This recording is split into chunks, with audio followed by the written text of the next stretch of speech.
Moving on, after Eldorado Park and Ennerdale, another township to the south of Johannesburg erupts.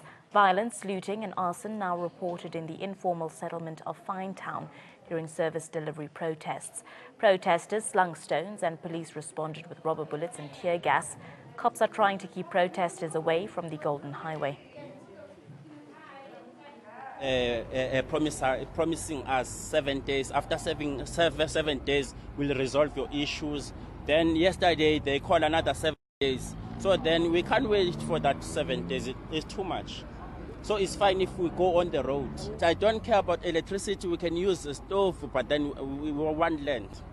Let's get the latest details and developments now from ANN7 reporter Kelden Ongmo. She joins us on the phone line from Finetown.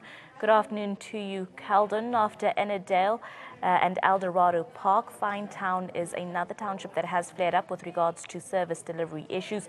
Just talk us through what the current situation on the ground is.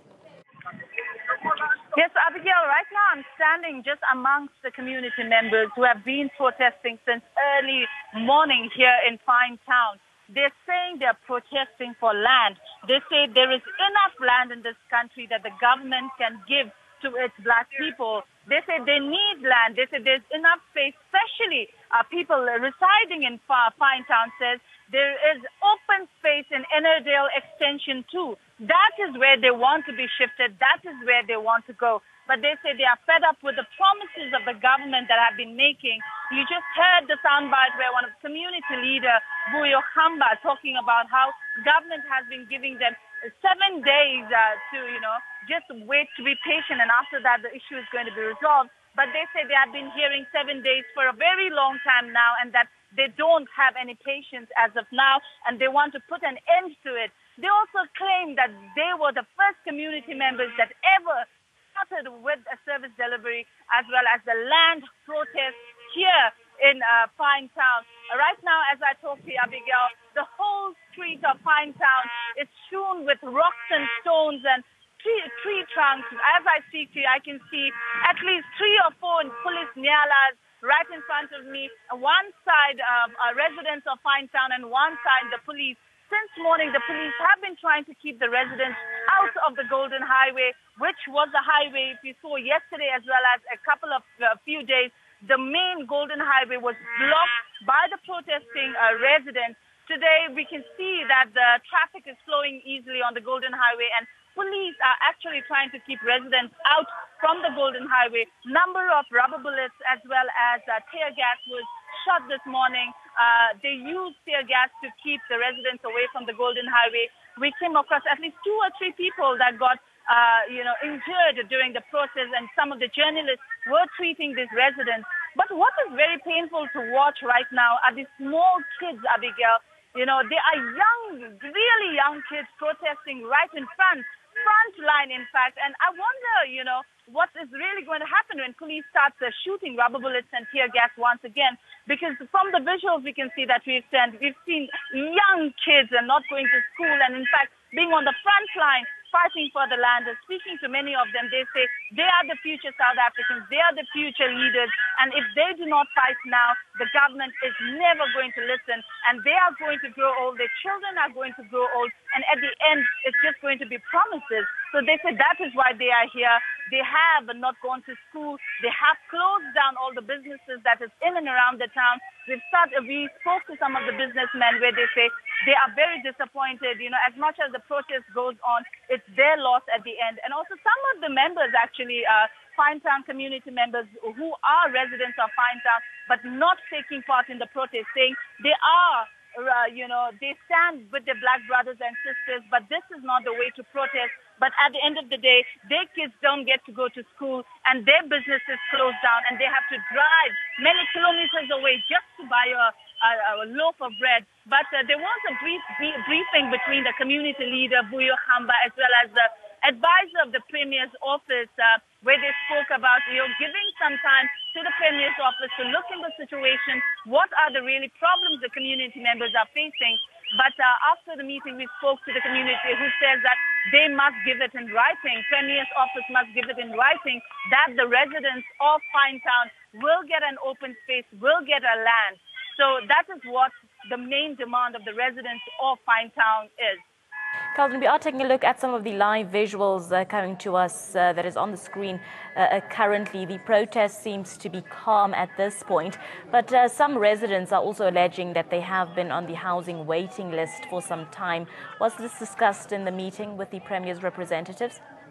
Yes, definitely, Abigail. That is another demand. As much as land is one of their top priority, what they are fighting for, they're also talking about housing projects. They say that the government must scrap the recent list because there is so much corruption in the municipality that the people actually who do not even reside here, they get houses. So they are just alleging that there is much corruption in the government. They're also saying that they want people who have resided in this community for years, for decades, are the ones who should actually get these houses, and not the new people that have come to live in Kliptown for the past 2 years or just recent. Even some of them even mentioning people are getting houses, those who resided in Finetown for just 6 months. So that is the main problem. But like I said, and I reiterate that what Buya Khamba, the community leader, said is at this point in time, it's not the house they are fighting for, but a land. They say land must be given to its black people. So that is the main concern of the people. Calvin, earlier you spoke of rubber bullets and tear gas being used against the protesters. Just talk us through why we are seeing more and more of these protests turn out in such a violent manner.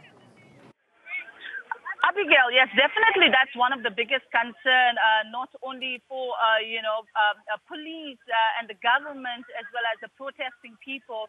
But what is happening right now is when people start with the protest, what they are saying is it's never going to be a small protest. It's never going to be a silent protest where people are going to, sit in their homes and just sit and cry about something they want. They say for many years they've been doing that. The government hasn't been listening to them.